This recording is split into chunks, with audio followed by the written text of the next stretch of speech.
denizens of the night.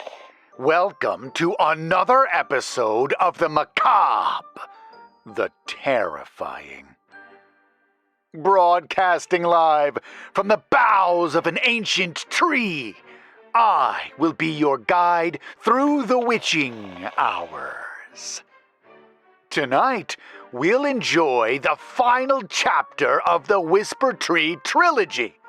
As a quick refresher, our protagonist and her ex-boyfriend Joe have found their way nearly to the summit of the Whisper Tree Trail.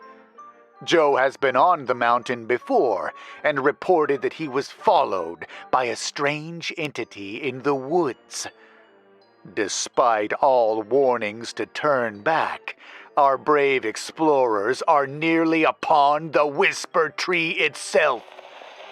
What awaits them in the clearing, and will it grant their wishes or an early grave? Without further ado, this is part 3 of the Whisper Tree series, written by Kris West. Excerpt from the court transcript of the Waters v. Higgins Publishing Company case. Ralph Waters. I can never get my family back. They're gone. I watched the light leave their eyes. Lawyer. Mr. Waters, your family's death, while tragic, is not because of my client's book. They know what happens when people see the tree. They know the danger and promoted it. There is so much blood on your hands. How do you sleep at night? Sir, that passage hasn't appeared in print since the early 1900s, and the Higgins Publishing Company has taken all necessary and legal steps to prevent that information from being available to the public. You sought out the book. You made the trip. You believed in the story. If anyone is responsible for their death, it's not my client. I watched them die. The voices told me it might happen, and I didn't listen. Judge. Let's take a 10-minute recess and let cooler heads prevail. We pushed through, each of us hearing whispers as we walked. Sometimes they were about fires and lying. Sometimes they were some random non sequitur from out of left field. I heard different voices, men and women, discussing any number of things in a bunch of other languages. I heard English, Spanish, French, and German. But I also heard other languages that sounded foreign to my ears. Older tongues that may have been dead, but I didn't know enough to know any better. The closer we got to the rock, the more the words buzzed around us like flies, completely covering the natural sounds of the hike. I ducked under a low-hanging branch, and that's when I spotted a pair of eyes staring back at me. I stumbled back out of fear, but then realized what I had seen. Face in rock. Holy shit, I said out loud. I must have been more vocal than I thought, because my words cut through the haze of whispers and hit Joe's ear. Is that it? If it's not, it'd be a weird coincidence, I said.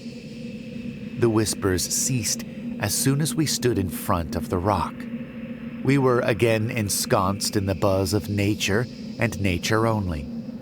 The rock did, in fact, look like a face.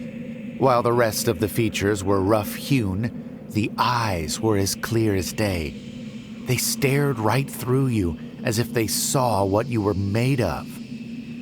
I didn't blink. Joe walked up to me and shook his head.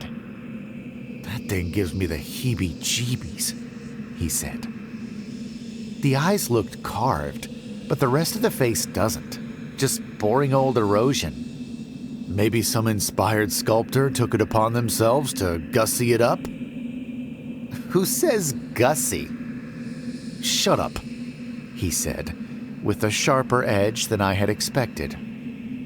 Sorry, I said. No, I'm sorry. That came out harsher than I meant. My bad. It's fine, I said. I looked down at the ground of the rock and looked to the left. There was no trail. But to the right, it's open, I whispered. The trail, look, it's on the right side. Holy shit, he said, excited. Sure enough, there was a small, well-worn path to the immediate right of the rock. The branches of the nearby trees looked like someone was holding them open for us to walk through. My heart started pounding like a Tito Puente Timbali song. Let's go, I said softly. As soon as my foot crunched down on the dirt path, I felt a searing pain behind my eyes. I closed them shut and grabbed at them. I doubled over and nearly fell.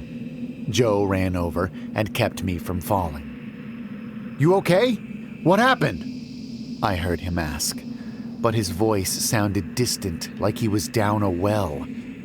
I heard another voice, stronger and more present in my head. This is part of the process. We all feel the connection the first time. My eyes shot open. The pain was gone. I looked up at Joe, who smiled. You okay? Did you feel it too? Feel what? Then he grabbed his eyes and flung himself backward. I scrambled to my feet and squatted near him. His eyes were clenched tight.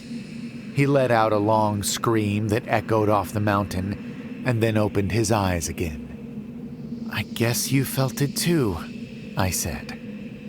That was intense. What was it? I asked. The universe connecting. But what does that mean? I asked out loud. I didn't answer your question, Joe said.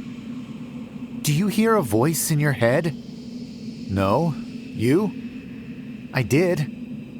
What did it say? I don't know if I should say, I said. Are you serious? Maybe, I said. I don't know if I'm supposed to. The magical tree follows birthday wish rules? I sighed. It said the universe connected. Oh, he said, a little confused. What? Nothing, he said. That's just a weird thing to hear. Why didn't you hear it? I don't know. Have you been here before without me? I said jokingly. Yup. Was wondering how long it'd take for you to figure it out, he said sarcastically. Shut up, I said. No, seriously, he said with a grin. I came last month. Made a wish and everything. Incredible thing, really. Okay, I got it, I said. Hilarious, Joe. He laughed. You should see your face right now. It was just so clear, I said. All the other whispers were dragged out or unintelligible.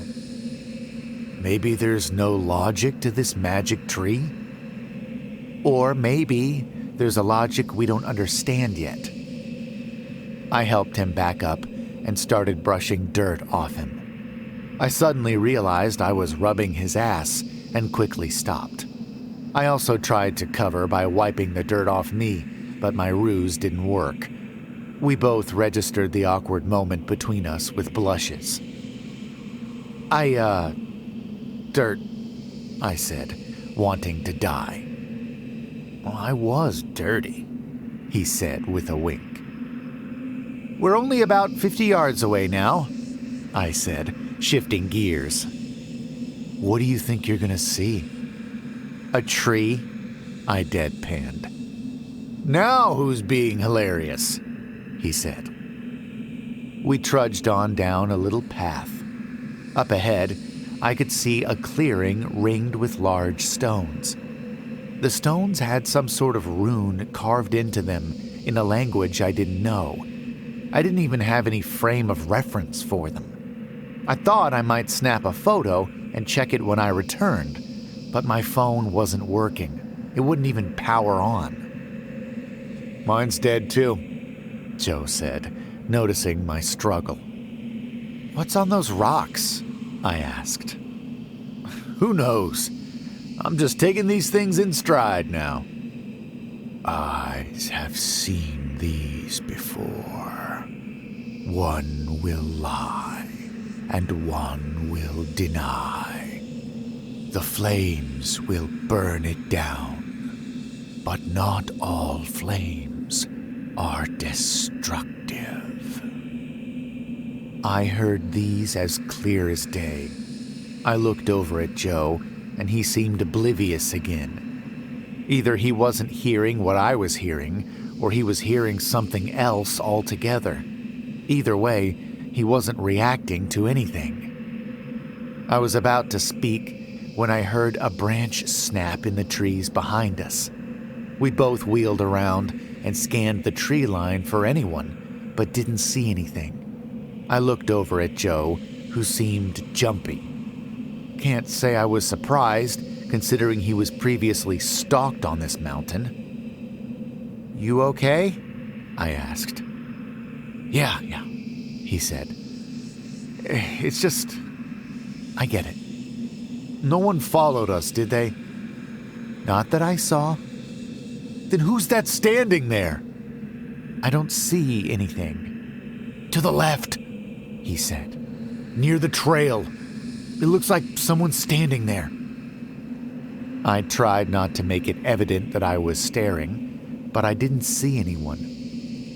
"I don't think there's anything there." "It just moved," he said. "You didn't see it?" From behind us, we heard another crack. We spun around and stared, but had the same result. Well, I did. Joe, again, nodded at the tree line. "There's someone else there." "Joe, I'm not seeing..." "Shh," he said. "They'll hear you." I whispered. "Joe, I don't see anything. Maybe your eyes are playing tricks on you?" "I know I saw something," he said. "Did you hear that?" "No," I said. "Someone just said, 'Eyes are watching,'" Joe said. "I didn't hear anything," I said. "You okay? You look a little green around the gills." "Are they targeting me?" "Why would they be targeting you?" "Do they remember me from before?" "Joe, I think stress is getting to you. There isn't anything out there. They would have made themselves known by now." I don't know, he said, his hands slightly starting to shake. He sighed and looked at me. I grabbed his hand and squeezed it slightly to calm him down. "I'm serious," I said, in a calming voice. "There isn't anyone out there. The whisper tree is messing with you." He exhaled and nodded. "You're right. I'm jittery is all." "No reason to be. We'll be okay, I promise." "You're right," he said, calming down. "You're right. Sorry. I'm good, I swear." I smiled and nodded. "Now, let's go see the whisper tree," I said. We walked on, past the stones, and there, in the middle of the clearing, stood a lone Table Mountain pine. The whisper tree. The myth was real. I laughed because I didn't know what else to do. "It's real," I said, clapping my hands. "I heard you," Joe said to the tree. "Thank you for your words and wisdom." "It's not the Pope, Joe. Just showing respect, in case it was targeting me." I rolled my eyes and was ready to give him more shit, but I couldn't help but notice that he might be onto something. Things in the clearing felt off. The air felt heavy and negatively charged. The whisper tree itself seemed wrong. These trees could live to be 300 years old, but this one physically seemed older and more gnarled than that. For a tree that could get to be 40 feet tall, it didn't look any taller than 15. It sprawled to the side more than I was expecting, though. The trunk was bisected about 6 feet up, and the split created two massive limbs that looked like they were trying to hug the sky. Despite its smaller height, the shadow it cast over the clearing was total. No sunlight streamed through the needles. The whole area was shrouded in darkness. I shuddered. "You want to ask it a question?" I asked Joe. "I don't know if I can," he said. "You?" "I don't know," I said. Ralph's words came bubbling to the surface of my mind. He was so confident that I shouldn't do anything. Why? Did he know something I didn't? "I knew you could be in danger." It was Ralph's voice. Why did I hear Ralph's voice here? What did he mean by danger? So far, there hadn't been an ounce of danger on this trek. But why this warning now? "I just heard Ralph's voice," I said. "What did he say?" "That he knew me," I lied. Do voices get, trapped here? Are the whispers the wishes and words of previous visitors? Must be more of that logic we don't get to understand. A breeze started blowing, shaking the needles. The thousands of needles vibrating in the wind sounded like an ocean wave cascading over us. The breeze seemed to agitate the whispers because they all became more present. More and more voices filled the void, speaking in dozens of different tongues. It was enough to make you go crazy. But through the vocal maelstrom, I heard a familiar voice that caught my attention. It was Joe. I glanced over and saw that he was squatting down, eyes closed with his hands clamped over his ears, trying to drown out the buzz of thousands of one-sided conversations. But I heard his voice in my ear as clear as a bell. "I knew you'd come back. Eventually." "What the fuck?" I yelled, and as soon as the K sound left my lips, the noise around us ceased. Joe, realizing it was silent, stood back up and removed his hands from his ears. He grinned and nodded his head. "That was intense." "Have you been here before?" I asked, my voice shaking. "What?" "Answer the question," I said, pushing away my fear. "Why would you ask that?" "Answer the question," I repeated. He started pacing in front of the tree like he was guarding it. "Why do you think the worst of me? Why do you assume I'm lying? Who answered your call years after you ghosted me?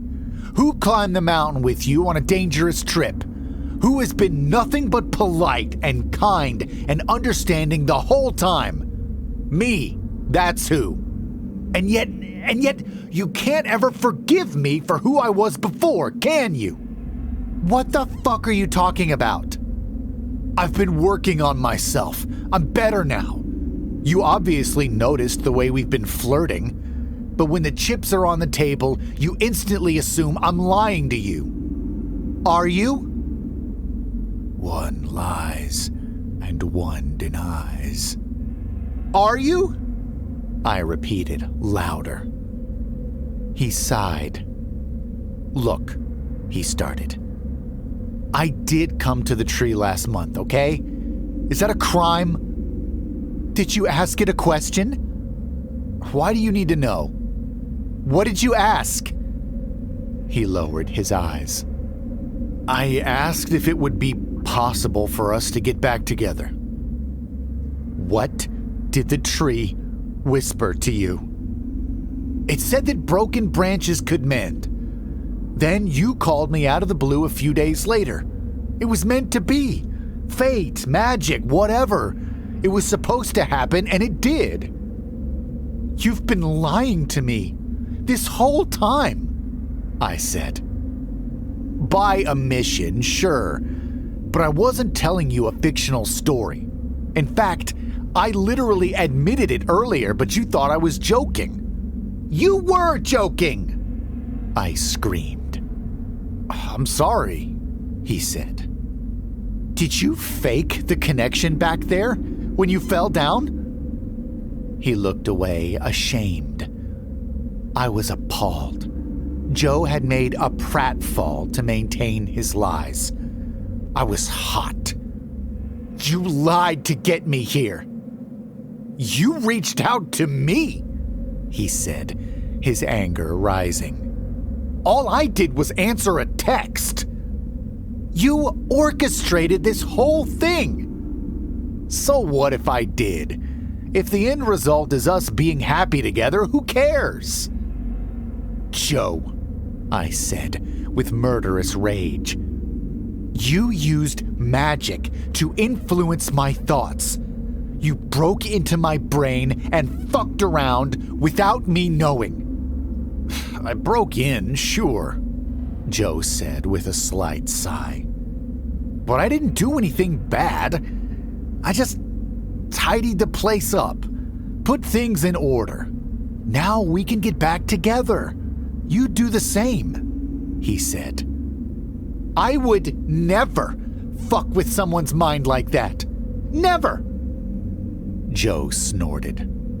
You played with mine. You hated hiking and nature and all that shit until I brought you out here. Then you have this soul-touching, life-altering moment on a date with me, but can't be bothered to share how it made you feel?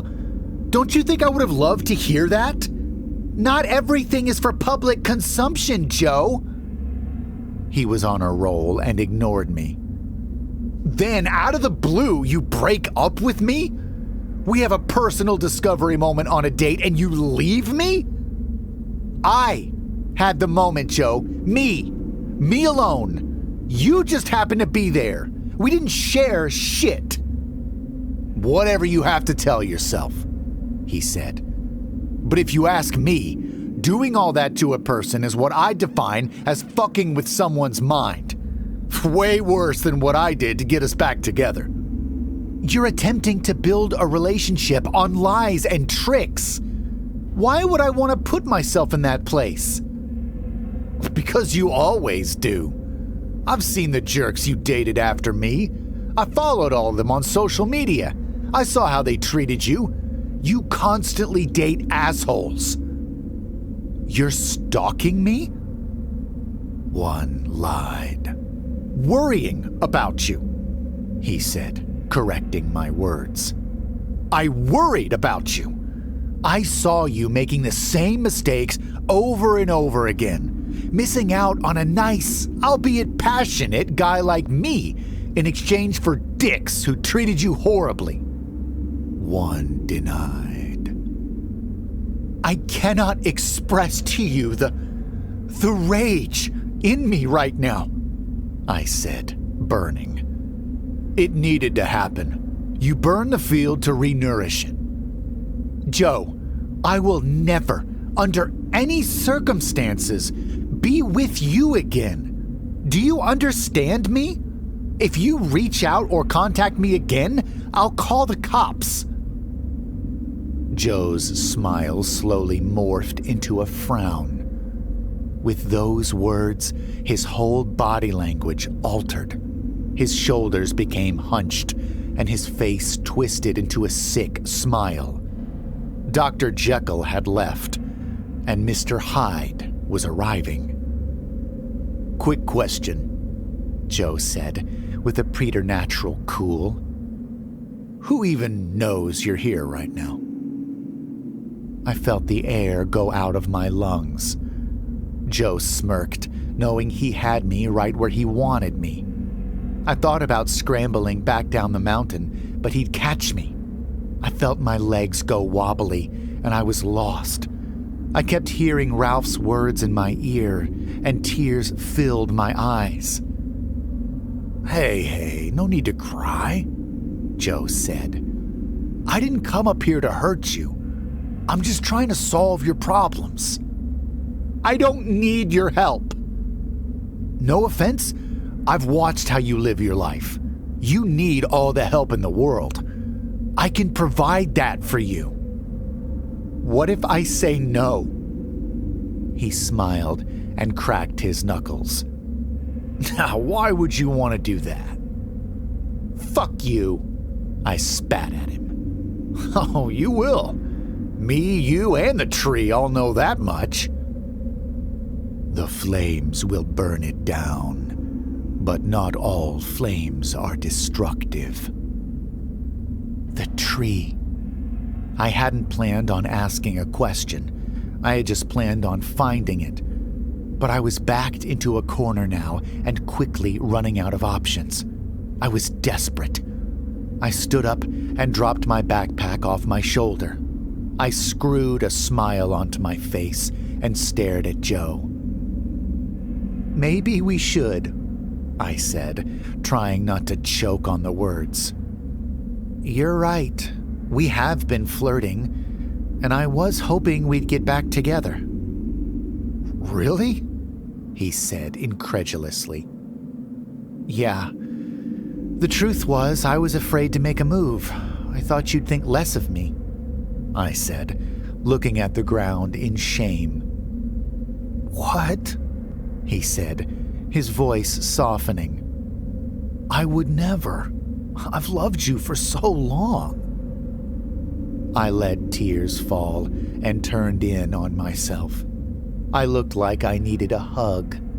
Sure enough, Joe dropped his pack and headed over to give me one. He grabbed my shoulders and turned me towards him. He lifted my chin with one hand and gave me a warm smile. I'm so glad we're together right now, he said, staring into my eyes.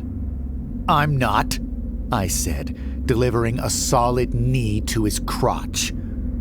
He dropped to the ground, and I dashed past his crumpled body. I placed my hand on the tree and felt an electric spark run through my body and mind. I closed my eyes and whispered, Will you save me? The wind started blowing again. I felt the hair by my ear gently blow away and heard the faintest whisper on the wind. Fire destroys and purifies. Then the wind started whipping around my body, blowing my hair everywhere. The needles on the tree began vibrating again, drowning out all the sounds around me. Except for one. The crack in the sky was so loud it cut through the noise. Then a flash of bright light blinded me. I fell to the ground, attempted to shield myself with my arms, and prayed I'd be okay. For a second, everything was quiet, like I was in space. No noise, no light, just free-floating. Peaceful in a weird, out-of-body experience kind of way. Then I heard the explosion and Joe's screams. I opened my eyes and saw that a lightning bolt had streaked across the sky and hit my pack. Inside, the small propane tank I kept as emergency overnight supplies exploded, engulfing Joe in a fire. He yelped in pain and started to panic. He blindly ran towards the tree and slammed into the trunk, catching it on fire and sending him spinning off towards the cliff's edge. Before I could say a word, he lost his footing and fell down the side of the mountain. He screamed all the way down until gravity took his voice away for good. Dazed, I stumbled to my feet and made my way over to the side of the mountain. Hundreds of feet below, a small fire burned where his body had landed. I turned to the tree and watched as the flames licked at the trunk. It was blazing now. All around me, I heard the whispers erupting like small bombs. Hundreds of years' worth of conversations, dreams, and fears exploded in my ears as the fire ate away the whisper tree. I scrambled away from the blaze, but before I left the clearing, I heard the tree's voice again. You forged a new chain. There was a flare at the base of the tree, and it caught my gaze. I noticed pine cones hitting the ground in front of the burning trunk. The intense heat forced the cones open, exposing new seeds looking for soil. The flames will burn it down, but not all flames are destructive. It suddenly made sense. I nodded at the whisper tree, and I swear on my life the branches nodded back. I walked out of the clearing, away from the burning tree, the stones, and what remained of Joe.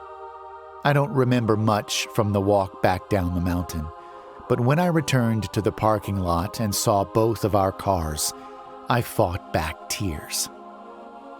There wasn't another soul there, and I debated what to do. There hadn't been anyone else around when we arrived. No one saw us go up together. Based on our previous conversations, I don't think he told anyone about this trip. I know I didn't. Someone would eventually find his car and his body. I didn't feel compelled to be the person who tipped off the police. I got into my car and drove home. 4 weeks later, someone found the car, and a week after, they found his body. I worried every second of every day that the police would find any remains of our packs and come to talk. I had dreams where I was in prison for the rest of my life. But none of it ever came to pass. His death was ruled a suicide, albeit grisly, and no police ever came to chat with me. The case closed without much fanfare. The day it was on the news, I wept. I told people I had known him. He had gotten me into hiking, but I never mentioned the last hike. That was a secret I'd hold on to until I was in the grave. I did feel like I owed the tree a visit. Ralph had told me that good or bad could come from a wish, and somehow I had been chosen to be granted a good wish. I believe in my soul the tree protected me from Joe's attack and any complications from his death. That was worthy of a trip to say thanks. I knew the tree would be gone. The fire was raging when I left, but I still felt compelled to go. I didn't know if the trail would be open for me, but I saw that it was when I got to Facin' Rock. I meandered down the path this time, listening for any signs of life, but hearing nothing. Not a single whisper this time. I knew I wouldn't find anything in their clearing either. The tree and its magic were gone. Once I got to the clearing and spied the rocks, I saw the empty space where the mighty tree used to stand. It was gone now. Instead, all I could see was the sky. I felt a pang of loss in my heart. I walked over to where the tree stood and gasped. Pushing through the soil was the tiny green curl of a baby mountain table pine. I hope you grow taller than the last tree, I whispered. I hope you come back again.